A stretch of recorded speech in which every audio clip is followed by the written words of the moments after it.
Alors dans cette vidéo, on va faire une petite étude de fonction, d'une fonction qui s'appelle x e de moins x, grand classique, un terminal S comme ES, voilà, ce type de fonction apparaît assez régulièrement. Bon, l'exercice est souvent un peu plus long, souvent en QCM d'ailleurs pour les terminales ES, et dans un exercice un peu plus long pour les terminales S, mais toujours dit que c'est un grand classique. Donc on y va, donc on a cette fonction, CF sa courbe, question 1, étudier les variations, et question 2, écrire l'équation de la tangente en un certain point. On va faire des petits rappels en même temps. Alors, étudier les variations de f. Comment est-ce qu'on étudie les variations d'une fonction? En deux temps. Un, on trouve la dérivée f' de x. Et deuxièmement, on trouve le signe de f'. Comme ça, on a les variations. Et on met tout ça dans un joli tableau. Comme ça, c'est clair pour tout le monde. Donc, on y va. Avant de dériver, il faut juste s'assurer qu'elle est bien dérivable. D'accord? Donc oui, f est bien dérivable, c'est le produit de fonction dérivable, tout va bien. Donc c'est bien de le mettre. F est bien dérivable. F est bien dérivable sur R. Voilà, c'est une petite phrase qui fait plaisir au correcteur. F est bien dérivable sur R. OK. En théorie, et pour tout réel x, virgule, f' de x égale. OK. Donc ça, c'est pour s'assurer quelque part, pour se donner bonne conscience, parce que si c'était pas dérivable, il n'y a pas d'exercice quelque part, surtout au bac. Mais le plus important, en fait, avant de dériver, c'est de se demander c'est de quelle forme. Et ouais, c'est de quelle forme? Parce que c'est u sur v, u fois v, on ne dérive pas comme on veut. C'est pas je dérive x dans son coin et je dérive u de moins x dans son coin. Bah non, ça marche pas comme ça. Ça dépend. Donc c'est de quelle forme ici? Ah, c'est de la forme u fois v. Hein. Ici, c'est de la forme u fois v. Et c'est quoi la dérivée de u fois v? Bah, c'est u'v plus uv'. Voilà. u'v plus uv'. Là, c'était u fois v. Voilà. J'ai des petites notations comme ça. Bon, qui sont plus tolérées, mais voilà, c'est bien de les voir comme ça. u'v plus uv'. C'est ça. Et dernier petit point avant d'y aller. Donc, qui est u? Bon, u c'est x et v c'est e de moins x, d'accord?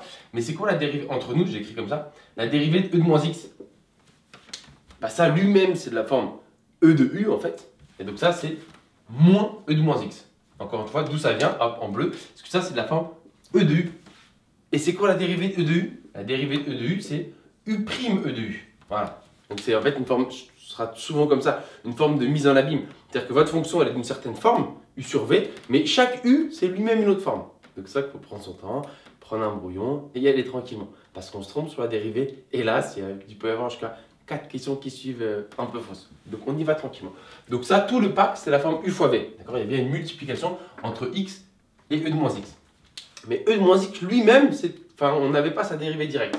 C'est moins e de moins x à connaître par cœur. Pourquoi? Ça vient de là. Ok, on y va tranquillement. Donc u' fois v, la dérivée de x c'est 1. u' fois v, e de moins x, il reste e de moins x.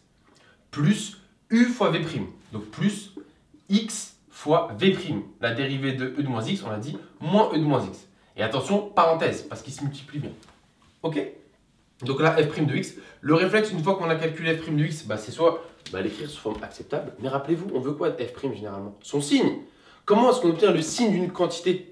En factorisant. C'est pour ça, une fois qu'on a f', même si on ne vous le demande pas, factoriser. Regardez, il n'y a pas une factorisation, on ne peut pas faire un truc, ça ira bien, ça sera beaucoup plus clair pour sortir le signe. Donc là, bon, je vais quand même l'écrire un peu mieux pour qu'on voit bien. Donc ça, c'est e de moins x, donc moins x e de moins x. Voilà. Voilà ce que ça fait. Parce que x fois moins e de moins x, c'est moins x. Et là, voilà, on voit bien le facteur commun. C'est e de moins x, donc je peux factoriser par e de moins x. Donc e de moins x facteur de 1 moins x. Ok, voilà. Ça, c'est la forme finale de f' de x. Et là, c'est beaucoup plus clair pour sortir le signe. Parce que j'ai un produit. Et le signe d'un produit, c'est le signe de chacun des facteurs. Et après, on sort le tableau de signe. Mais là, c'est du bonheur parce qu'on a e de moins x. Or, sur R, c'est quoi le signe de e de moins x? Strictement positif. E de n'importe quoi, c'est strictement positif. Peu importe ce qu'on lui donne. Pour que ce soit négatif, il faudrait qu'il y ait un moins devant. Mais E d'un truc, toujours strictement positif. Voilà. Et on ne se laisse pas embrouiller par le moins x. Non. E de n'importe quoi, strictement positif. Il n'y a plus qu'à étudier le signe de lui. Et pour trouver le signe d'une quantité, on résout une équation. On se pose la question. Quand est-ce que 1 moins x est strictement positif? Quand est-ce qu'il est plus? Quand moins x est plus grand que moins 1. Parce que lui, il faisait plus, il va là. Et ensuite, pour passer de moins x à x, attention, dans le monde des inéquations, on change de sens. Parce que je divise par moins 1. Donc ça fait x plus petit que 1. Ok, c'est bon, là j'ai le signe. Je peux faire mon petit tableau. Donc, d'où le tableau, une petite phrase pour dire, on sort le tableau. Donc, x, signe de f' de x, et ensuite variation de f. D'accord? On m'a dit qu'on était sur R, donc je vais de moins l'infini à plus l'infini. D'accord? Tac. Et je veux le signe. Le signe, il change en quoi? En 1. Donc en fait, ici, je mets les valeurs remarquables. Ici, la valeur remarquable, c'est 1. C'est en 1 que le signe, il change de la dérivée. Donc ici, j'ai 0. Et c'est là où, en fait, il faut, première et dernière ligne, il faut bien comprendre cette inéquation qu'on résout. Super ou égal, en fait, on s'en fiche, mais c'est juste. Là, je m'étais dit, quand est-ce que 1 moins x est positif? Quand est-ce qu'il est plus? Quand x est plus petit que 1. Or, je dis, 1 moins x, c'était le signe de f', vu que lui était positif. Ce que j'ai mis en rouge. Donc, on reprend. Quand est-ce que c'est plus? Quand est-ce que f' est positif? Quand x est plus petit que 1. Voilà. Donc, le plus, il est ici, et le moins, il est ici. Ok? Ensuite, c'est un jeu d'enfant. Tac, croissant, décroissant. Donc, vous avez juste dit d'étudier les variations. Donc voilà, le tableau, on peut le laisser comme ça. On voit bien étudier les variations. Soit vous rendez des phrases. Sur tel intervalle, c'est croissant. Sur tel autre intervalle, c'est décroissant. Soit on fait un tableau de signes et on y voit un peu plus clair. Donc après, voilà, on aurait pu calculer f de 1. C'est vrai que même si on ne le demande pas, on y voit un peu plus clair. Allez, on va le faire ici. F de 1. F de 1 égale, on le calcule. On remplace x par 1. Donc ça fait 1 fois e de moins 1. Voilà. Donc ça fait e de moins 1. On le met, voilà. On se fait plaisir, mais ce n'était pas indispensable. Maintenant, pour les questions qui suivent, ça peut être bien de savoir voilà, quelle est cette valeur. Ok, question 1 est faite. On fait la question 2. On vous demande l'équation de la tangente en moins 1. Et pour ça, il faut connaître son cours, il faut la maîtriser. Donc on l'écrit. En fait, c'est sympa de l'écrire en A, parce que dans le cours, c'est vu en A, mais c'est encore plus sympa de l'écrire justement là où on vous le demande. Donc en moins 1, on écrit, d'après le cours. Souvent, on écrit comme ça, t de moins 1, d'accord, 2 points. C'est pas ça égal, c'est la tangente en moins 1, y égale. Donc c'est f' de moins 1, facteur 2. Donc c'est x moins a dans le cours. Donc x moins moins 1. Donc x plus 1 plus f de moins 1. Voilà. Et en fait, pourquoi c'est important de l'écrire comme ça? Parce que ça vous montre bien ce que vous devez calculer en tant qu'élève. On doit aller calculer f' de moins 1 et aller calculer f de 1. Et une fois qu'on les aura, on remplacera dans la tangente. Donc f' de moins 1, f' de x, il est ici. Donc je remplace tous les x par moins 1. Donc on y va, je calcule f' de moins 1, f' de moins 1. Donc ça fait e de moins moins 1.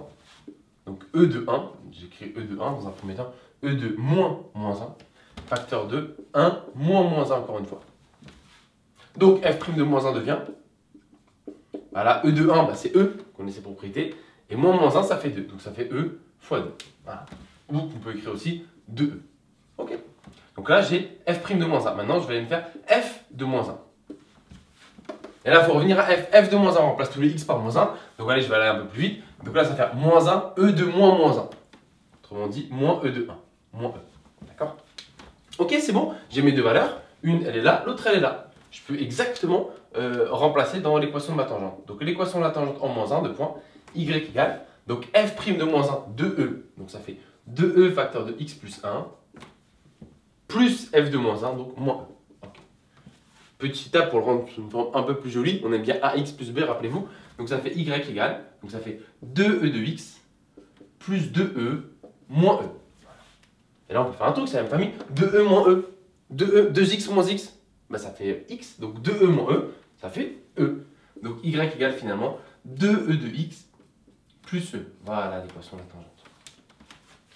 Donc c'est important l'équation de la tangente, en fait, comme on le voit depuis la première, si elle retombe, elle peut tomber de manière très simple au bac. Mais généralement, on vous la met avec des ln et des e, parce qu'on prend pour vrai, comme ça fait un an et demi que vous la voyez, que vous la maîtrisez. D'accord? Donc on vous met plus des e et des ln pour voir est-ce que vous êtes à l'aise là-dessus. Et c'est pour ça que voilà, cette petite étape qui est un petit peu embêtante, qui est juste calculatoire, et ben ouais, c'est pour voir est-ce que tu maîtrises bien e de moins 1, e de 1, e de 2 ou ln de 2, voilà, toutes ces choses-là. On les maîtrise bien et on sort la tangente sous la forme que le prof aimerait voir, c'est-à-dire ax plus b. D'accord? Coefficient directeur devant le x et l'ordre d'origine.